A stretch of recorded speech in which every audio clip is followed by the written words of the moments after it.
I want to talk to you today about the numbers game. And trust me, it doesn't involve a lot of maths. You don't need to be a maths whiz.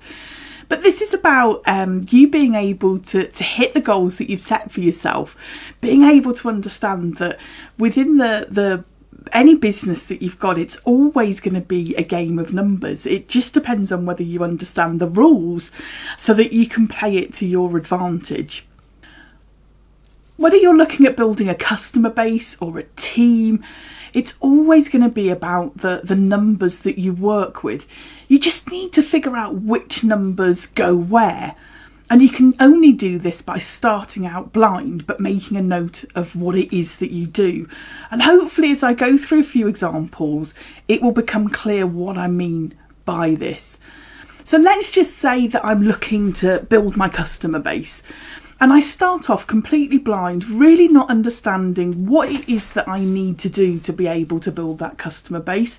So I grab 100 of my catalogues of my Avon books and I go and drop them through 100 letterboxes. So I'm not going to knock on the door, I'm just going to drop them through their letterboxes without talking to them at all. When I go back a couple of days later to pick them up, I'm going to make a note of how many orders that I got. And I'm going to repeat this process a good few times, maybe 3 to 5 times, making a note each time of how many customers I've got.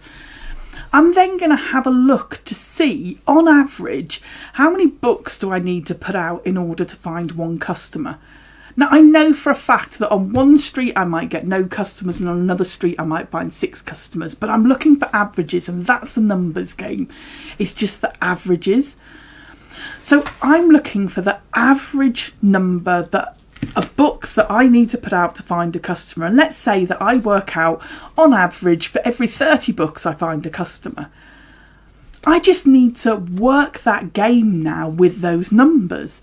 So if I've decided that I want to have 30 customers, then I work out how many books I need to put out in order to find that many customers. Or I can tweak what it is that I'm doing to change those averages. So perhaps instead of dropping the book through people's letterboxes, I could do what we call presenting the book. And that just means me knocking on the door and asking if they'd like to see an Avon book. So how many of those books do I need to give out to get an order from a customer? And I know for a fact the numbers are really different doing it that way. So I may only need to put out 5 books that way to be able to get a customer. So I can play around with those numbers. But the reality is there's always going to be a bit of numbers game behind it. And I can use those to my advantage to be able to build my business the way that I want to build it. So if I know that I want to increase my customers by 10, I know the actions I need to take to be able to make that happen.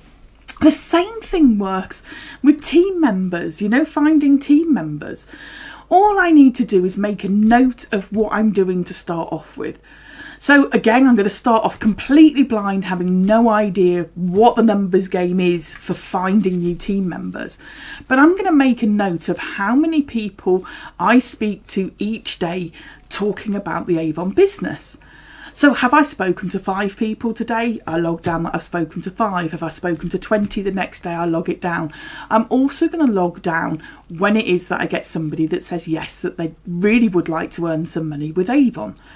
And I'm going to be able to, again, over a period of time, build up some averages to be able to see, right, I need to have X number of conversations in order to find somebody that says yes.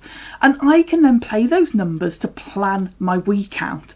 So, for example, if I know that having 10 conversations with people will lead me to somebody saying yes, they want to start earning some money themselves, then I can do that in multiples. Right, okay. So I'm going to have 10 conversations every day this week.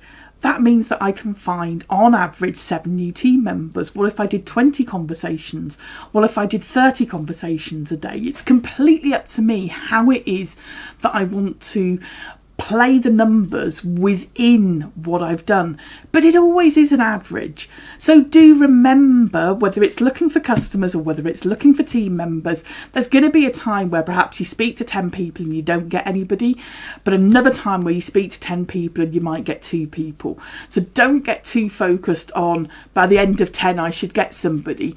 It's a tool to be able to use to plan the amount of activity that you need to do in order to get where you want to go. I hope you found this interesting and useful to be able to apply to your business. As always, let me know in the comments what you thought and how you found it useful. Speak to you soon. Bye.